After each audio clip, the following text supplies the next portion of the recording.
Welcome back, everyone. I am so excited to have you here for the 7th explainer in our British Empire series. Now, throughout this whole series, we've been tackling a massive, complicated question. Was the British Empire a source of pride, a cause of shame, or is it just too complex for a simple one-word answer?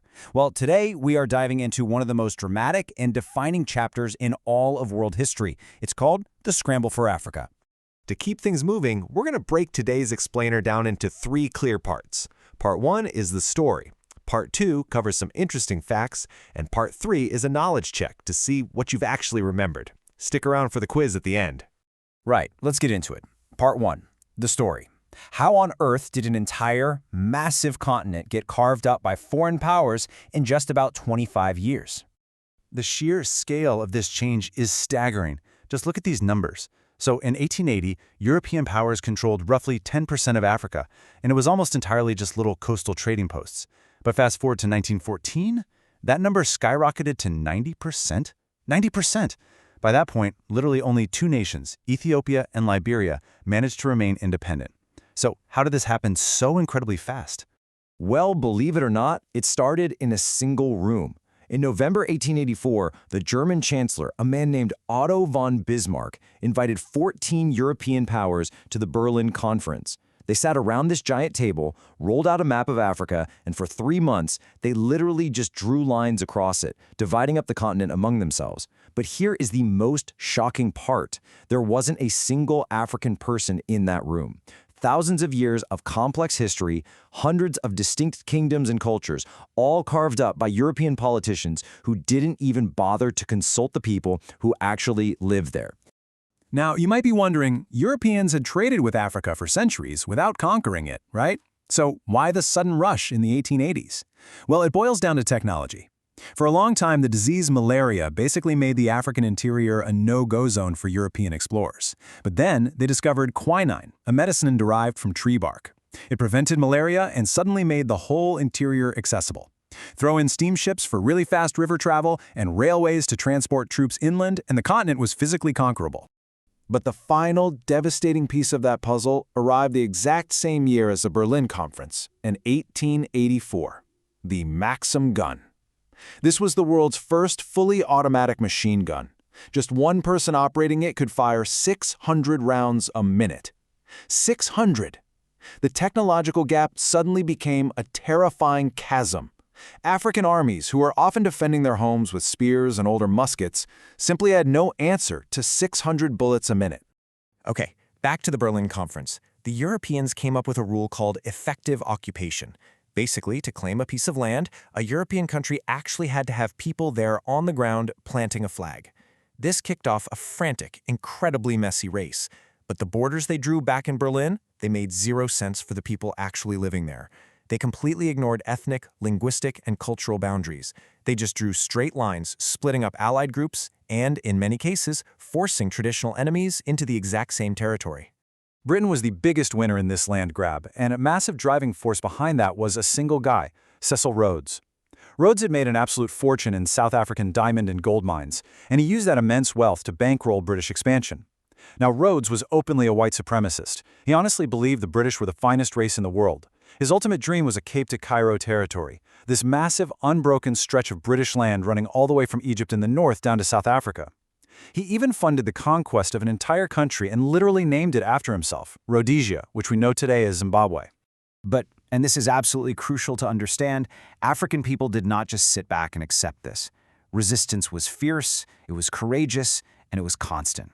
For example, the Zulu kingdom handed the British one of their most humiliating Victorian military defeats at Isandlwana in 1879. In West Africa, the Ashanti kingdom fought 4 different wars against the British over 50 years. And in 1896, Ethiopia, led by Emperor Menelik II, completely crushed an Italian invasion at the Battle of Adwa. It was an incredible moment, the first time an African nation fully defeated a European colonial army. But sadly, in most other places, the sheer, brutal industrial firepower of weapons like the Maxim gun eventually won out. So what you really need to take away from this is that the resistance was incredibly real, but the legacy of that European conquest is also still very real today. When African nations finally fought for and gained their independence in the 1950s and 60s, they were stuck with the borders drawn by those 14 Europeans back in 1884. That complete mismatch between the artificial borders and the actual cultural boundaries has been a major cause of conflict and political instability across modern Africa. All right, let's shift gears slightly into Part 2, Interesting Facts. We are going to zoom in on two very specific, very impactful historical details. For this first fact, we really need to take a grave, serious tone. Look at this number, 10 million. At the Berlin Conference, the massive territory of the Congo Free State wasn't handed over to a country. It was given personally to one single man, King Leopold II of Belgium. He literally ran it as his own private property. What followed was one of the most horrifying atrocities in modern history. Leopold forced the Congolese people to harvest wild rubber to meet impossibly high quotas. If they failed to collect enough, their hands were cut off. Historians estimate that under his brutal rule, around 10 million people died. The international outrage eventually got so intense that the Belgian government took the Congo away from him in 1908. But the truly shocking part is that he still received massive financial compensation. It is a deeply dark, incredibly serious part of this history. Our second fact is a bit different. It shows a very surprising military consequence of African resistance. So remember the Zulu victory at the Battle of Isandlwana in 1879? Well, the trauma of losing over 1,300 soldiers sent absolute shockwaves through the British Army. One of the big practical things they realized was that their traditional bright red uniform coats made them massively obvious targets out in the field.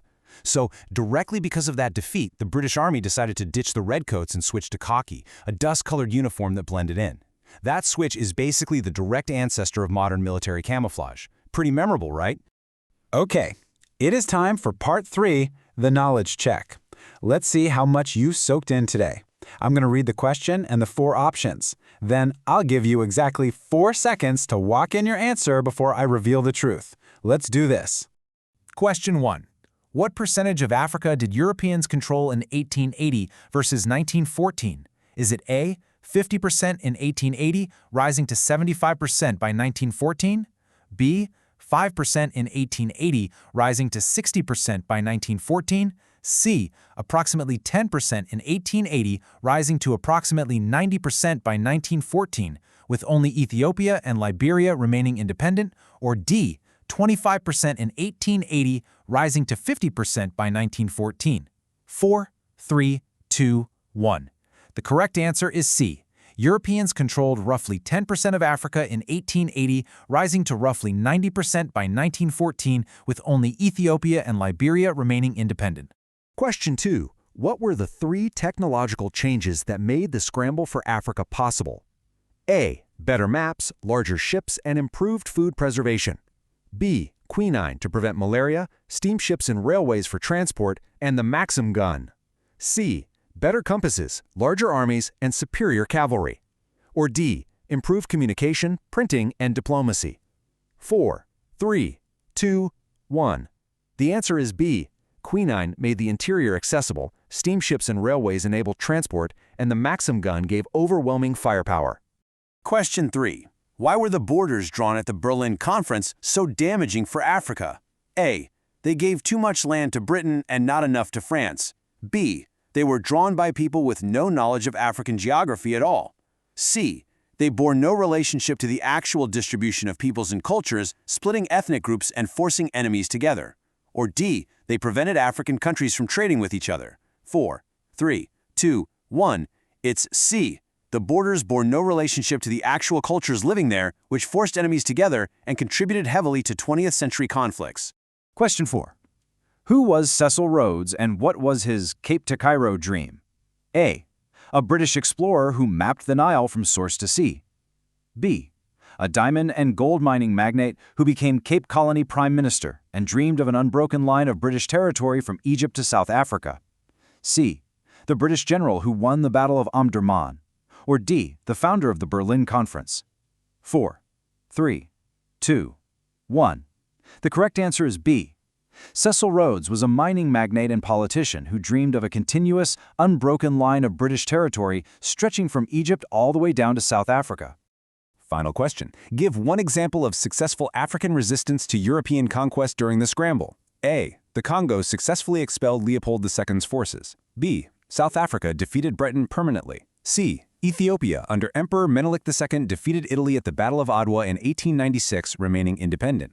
Or D, Nigeria successfully negotiated independence in 1885? 4, 3, 2, 1.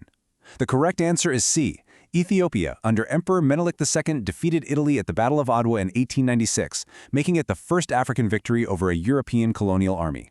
Huge congratulations if you got those right. And with that, we have officially reached the end of Block 1, Origins and Expansion. You guys have covered an immense, really intense amount of history today. But the story of empire is vast, and next up we are moving into Block 2, where we'll explore the transatlantic slave trade. It is undoubtedly one of the most important, difficult, and defining parts of British imperial history, and you absolutely won't want to miss it. I will see you in the next explainer.